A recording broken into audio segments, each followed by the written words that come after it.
Medical professionals, what are the most common things that freak people out about their bodies that are completely normal? A woman came into the ER one time saying something was falling out of her punani. The doctor did a pelvic exam, the whole deal. Turns out she was just so fat she hadn't seen her area in a long time. It was her freaking labia. I have patients who develop a rash, look it up on WebMD, and come to me screaming that they must have Stevens-Johnson syndrome. Most common diagnosis, contact dermatitis from laundry soap.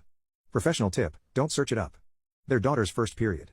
Way more often than you would hope, we have mothers bring their young daughters in with complaints of abdominal pain and blood in urine. Didn't you go through the exact same thing yourself at one point?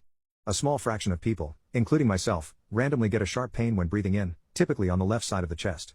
It's really scary at first, but it only lasts for a few seconds to a few minutes at most, and episodes can happen daily, weekly, or monthly. It's called precordial catch syndrome and is completely harmless aside from the few seconds of pain. Arriving on the scene, the guy says he thinks he is having a heart attack because his left arm is hurting. Vitals all looked great.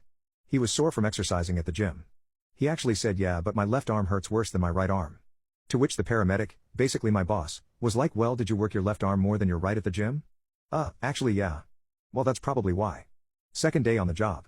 As we were leaving he was like, "Yeah, we get a lot of bullcrap like this. And half the time it's right when you're trying to eat dinner." Well, there was that one guy who found a bump on his wrist and called the ambulance, me, to ask if I had an x-ray machine in the back to check what it was. It was a perfectly normal wrist.